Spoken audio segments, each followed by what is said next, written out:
Fíjense, los últimos datos conocidos este mismo lunes revelan que continúan las agresiones a los médicos y eso que no siempre estos profesionales denuncian las amenazas que reciben cuando están desempeñando su trabajo. Unas agresiones que la mitad de las veces, Isaac Tacoronte, las sufrimos nosotras las mujeres. Sí, así es. Además, fíjate, Pilar, que existe hasta un día europeo contra las agresiones a los médicos. Y te parece, vamos a desgranar los datos que se han publicado precisamente esta mañana. Y, por ejemplo, vamos a saber cuántas agresiones exactamente se producen. Al menos hay una agresión diaria a los médicos aquí en el archipiélago mientras desarrollan su trabajo. Eso es contando las denuncias que se han presentado. La isla que más denuncias y casos tiene, como vemos, es Gran Canaria, con un 71% de esas agresiones. Ya lo adelantabas tú, Pilar, ¿quiénes reciben en más de la mitad de las ocasiones estos ataques? Pues efectivamente, las mujeres médicas son las que han denunciado en un 54% de las ocasiones, pero ¿cómo se ataca a estos profesionales? Pues básicamente con violencia verbal, con amenazas, coacciones, intimidación, también en un grado inferior con violencia física.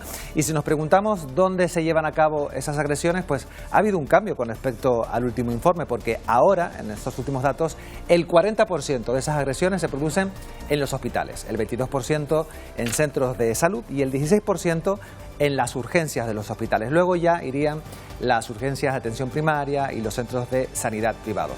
Y otro cambio también ha sido el perfil del agresor. Antes, en su mayoría, eran los familiares los que agredían a los médicos y ahora son principalmente los pacientes. Pilar, unos pacientes que además, en la mayoría de las ocasiones, son pacientes que van a consulta fuera de hora, además, porque deciden ir a la consulta y ahí es cuando realizan esas agresiones. Bueno, son datos de la provincia de Las Palmas. Si te parece, Isaac, vamos a saludar a Elizabeth Hernández, que es la presidenta del Colegio de Médicos de Las Palmas de Gran Canaria. ¿Qué tal? Muy buenos días. Buenos días, Pilar. Hablamos de un... No son casos aislados, lo que hemos visto. Hablamos ya de un problema persistente. Sí, realmente hablamos de un problema no solamente persistente, sino incluso doloroso para el sistema sanitario, ¿no? Porque cada agresión a un médico, cuando está en esa relación de confianza médico-paciente, pasando una consulta, pues supone realmente una quiebra que genera de alguna manera una crisis en el propio sistema sanitario, ¿no? Esa consulta cambia de un momento para otro, ¿no? Porque realmente nosotros no estamos formados, justamente nos formamos para cuidar, para ayudar, esa es nuestra razón de ser, ¿no? Y se produce realmente una ruptura que luego trae pues una serie de consecuencias, como hablábamos ayer en la rueda de prensa, en donde hay esa medicina defensiva, donde se produce de alguna manera pues una actitud de mucha más desconfianza y donde todo eso va dañando y va mermando, como digo yo, no solamente al propio médico como persona que sufre una serie de consecuencias evidentes, sino al propio sistema sanitario. Partiendo de que no hay evidentemente ninguna justificación para esas agresiones, ¿cuáles son los principales motivos por los cuales los pacientes o los familiares deciden agredir verbal o físicamente a un médico? Bueno, los principales motivos que han sido declarados son que hay un desacuerdo con la asistencia sanitaria prestada, ¿vale? No tenemos al detalle el motivo, pero en general suele ser eso, un desacuerdo, ¿no? Suele ser pues producto a veces pues de una atención o de una demanda exigente por parte del paciente, en el cual el médico pues entiende que debe haber otro abordaje distinto, y en esa situación de tensión, donde además, como ya hemos visto, muchas de esas situaciones se producen con personas que no están programadas, que no están citadas, que acuden a una demanda que es urgente, pues en ese momento pues se producen muchas veces coacciones, amenazas, acoso hacia los médicos y las médicas, ¿no? Y eso, como les digo, pues tiene unas consecuencias importantes, ¿no? Es cierto que de alguna manera muchas veces, y eso yo creo que también nos va a ayudar este acuerdo tan importante con el Tribunal de Instancia de Las Palmas de Gran Canaria, hay un momento en el que el día a día y la presión a la que está sometido el médico dentro del sistema sanitario es tan alta que llega a normalizar algunas actitudes de falta de respeto, algunos portazos, algunas situaciones que realmente no deben tolerarse.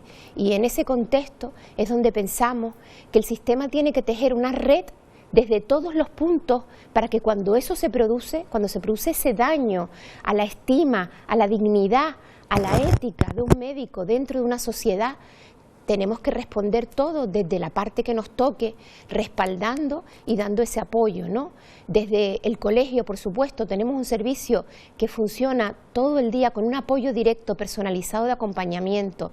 También es cierto que hay un marco legal ahora que da más soporte, hay un apoyo por parte de la policía, con el inspector sanitario policial, y nos faltaba para terminar un poco de tejer esa red, ese acompañamiento que se va a realizar desde todo lo que es la justicia en los tribunales de Las Palmas de Gran Canaria, con ese acompañamiento personalizado que se va a hacer a ese médico que tiene que someterse nuevamente a una declaración, a veces a tener que volverse a encontrar con el agresor, a volver a revivir y revictimizarse con toda esa situación, ¿no? Nos acaba de usted explicar perfectamente ese acuerdo al que han llegado en esa red, como dice usted, para que el daño sea menor. Un daño que en su mayoría sufren las mujeres. Sí, eso la verdad es que también es un dato que estremece, ¿no? Y más después de venir de celebrar el 8M, ¿no? Pues realmente estremece, porque lo que vamos viendo es que también hay un sesgo importante de género que se producen en estas situaciones. Es real que nuestra profesión se ha feminizado, es decir, tenemos gracias bueno, pues a los avances, ¿no? Pues cada vez el porcentaje de mujeres es mayor, además en todas las especialidades, ¿no?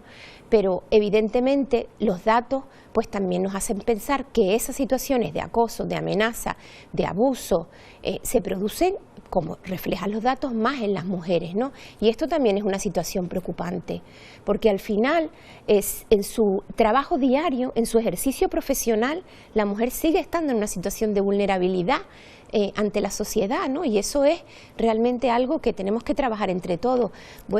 Volvemos a decir, y ayer lo decía el juez Juan Abello de manera muy contundente, ¿no?